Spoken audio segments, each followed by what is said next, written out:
crime is down. What?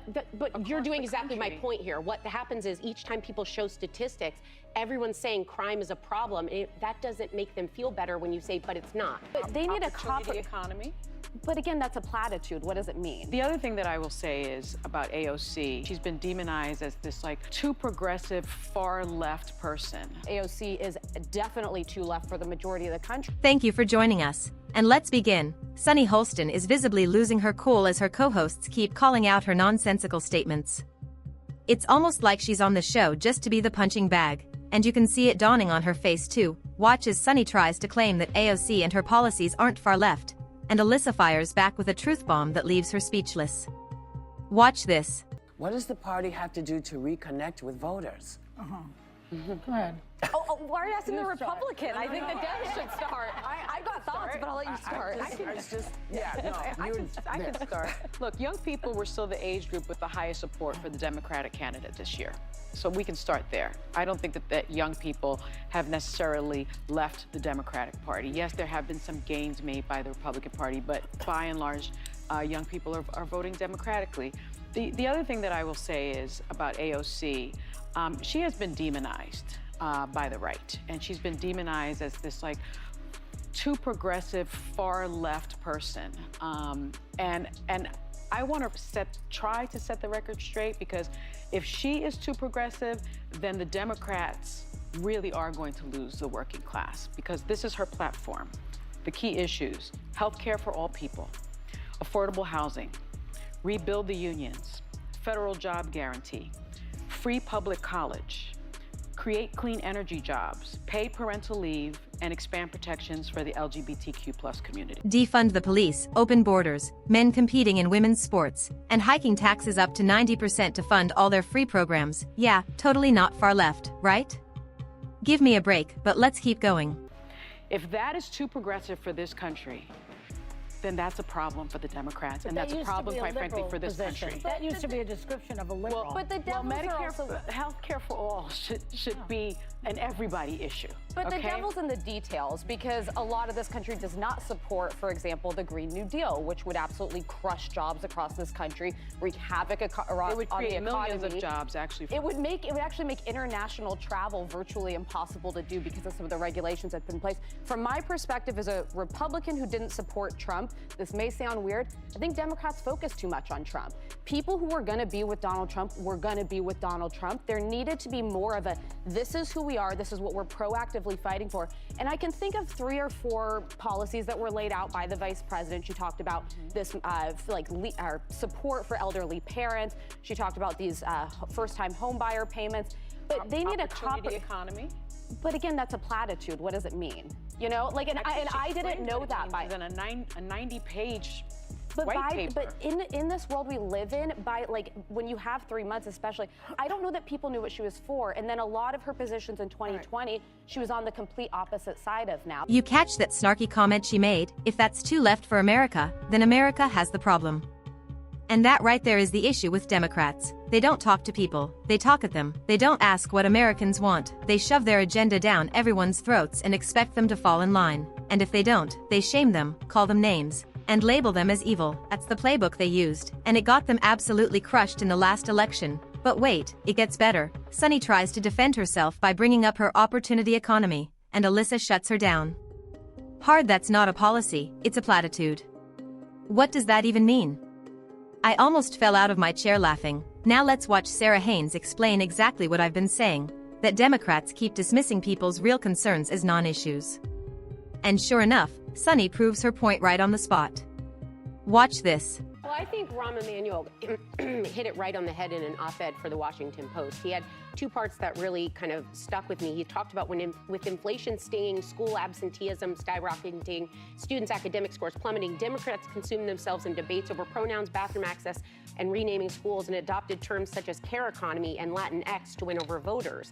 And I think what it comes down to is oftentimes Democrats tend to tell people what to care about rather than listening to what they actually care about. Because he goes on to say, you know, they tiptoe around issues like crime, immigration, homelessness, and then they quote stats, while meanwhile there's an uptick in carjackings and you have to lock up deodorant in CVS. Crime is down. But you're doing exactly my point here. What happens is each time people show statistics, everyone's saying crime is a problem.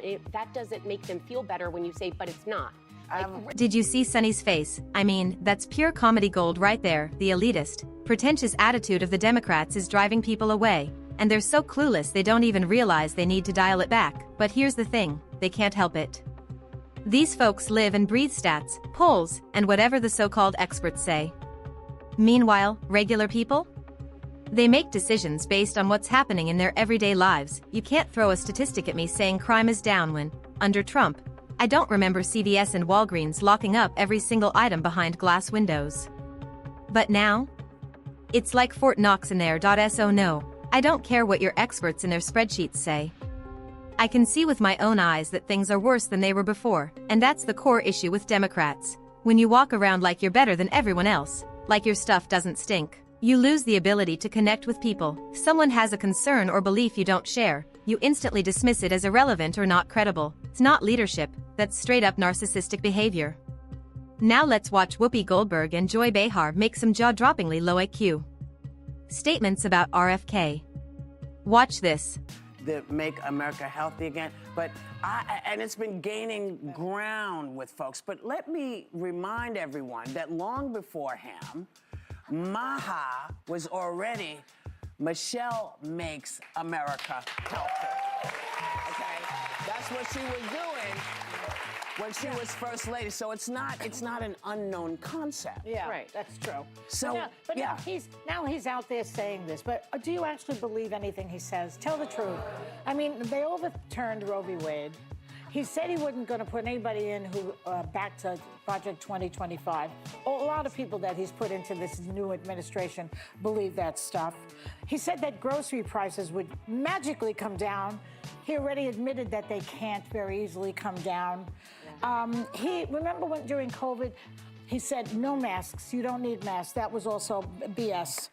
He attacked Dr. Fauci, who was really trying to help everybody. Yeah. He pushed deworming medication for horses on us. And the worst, the pièce de résistance, as they say, is he sent COVID tests to Putin. Yeah. That really ticked me off. Oh, and one more thing. What tangible benefits did we actually see from Michelle Obama's health initiative? Let's talk about that. Skyrocketing. Clearly, whatever Michelle Obama tried didn't work, and now let's dive into Joy Behar's ridiculous take. People calling ivermectin a horse dewormer is beyond dishonest. It's one of the most widely used treatments globally. RFK Jr. actually broke it down on the Joe Rogan podcast. For the government to fast-track vaccines under federal authorization, they had to ensure there were no other effective treatments available. That's why they discredited it, and hydroxychloroquine, to push through a $200 billion vaccine plan. It was pure corruption, led by none other than Dr. Fauci himself. That's why Trump needs to investigate him, especially after Fauci admitted that the whole mask mandate and 6-foot social distancing rule were made up. No science, just speculation. Unbelievable. Now watch Sarah Haynes try to make a valid point to Sonny. Maybe we shouldn't just feed people unhealthy processed junk and then send them straight to Big Pharma to fix everything with a cocktail of pills. Maybe we should explore other solutions. Why do Asian communities live longer without relying on pills to solve every problem? But Sonny, she responds with the worst faith argument ever. One thing, Sonny, because I understand what you're saying about Western medicine, but there are Eastern traditions that are thousands of years old. I have a Chinese Western-trained doctor who has pointed out where the Western medicine gets it wrong. Right. We live in a country where crap is put in our food that makes us sick, and then pharmaceuticals come in and throw pills at it. So we're living in a cycle where it feeds the corporate greed to keep us not well. I'm not against Eastern medicine, but I've been married to a Western medicine doctor for 26 years, and I trust him over anybody else telling me that what's making people have certain ailments, or if I need a knee replacement, I should just put maybe some kind of like herbal patch on it. I mean, come on. It's such a bad faith argument. No one's saying slap a herbal patch on your knee if you need a replacement. That's not the point. Other cultures focus on clean, healthy eating.